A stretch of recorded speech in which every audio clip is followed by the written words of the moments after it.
President Mnangagwa's call to take pride in the country and all efforts on the ground comes at a time when South Africa's Democratic Alliance Party has suggested that the SADC summit be moved from Harare. South Africa's Liberation Party, the ANC, however, does not agree with the position of their coalition partner.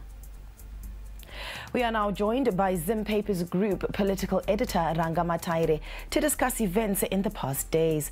Good evening to you, Ranga. Now, what do you make of the DA's calls based on alleged human rights abuses, the ANC reaction and the agenda being set by groups opposed to Zimbabwe's government? The reaction of the DA as an opposition in South Africa is expected and anticipated because if you look at the coalition or the government of national unity, the DA came on board under the illusion that they would change the whole workings of the government, including its foreign policy. However, this is misleading even to independent observers because the relationship between the ANC, which is the majority party in the GNU, and ZANU-PF, which is the revolutionary party running Zimbabwe, dates back long back. Both are former liberation movements and both share have a lot in common in terms of their history. Their bond is a historical bond that cannot be, shaken by the opposition DA. I think the illusion that the DA has is that they will be able to influence the foreign policy of the South African government on many fronts. I don't think this is possible. Even the allegations of human rights abuses are fruitless because if you are an independent observer, you'll be able to see that at any time where there is an international event, opposition forces have always wanted to engage in some form of spotlight, in some form of demonstration, because they think they would have the maximum impact when the world is focusing on the country. But like everywhere else, we have riots in Britain.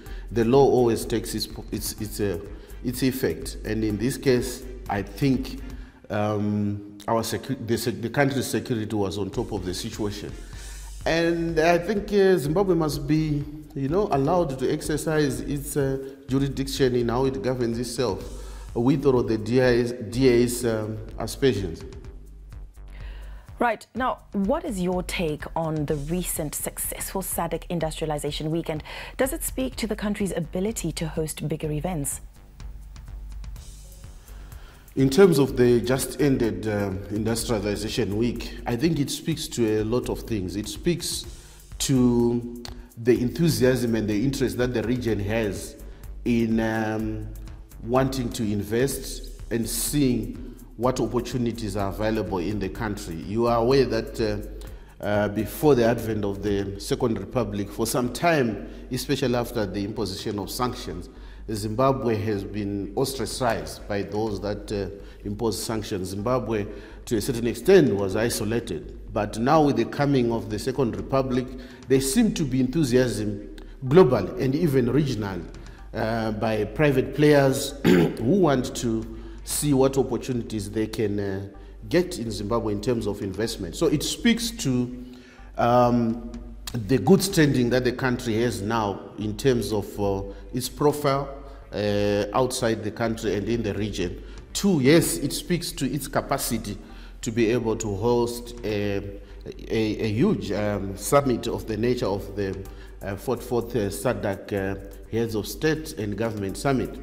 It also speaks to the confidence that the region has in terms of the SADC, that the region has in Zimbabwe.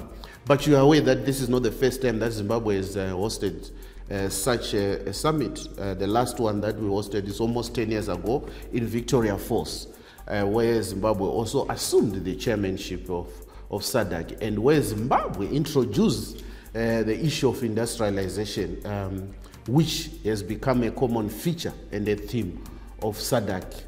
Konapo, ipapo pa ZTN Prime, DSTV channel 294, the place to be.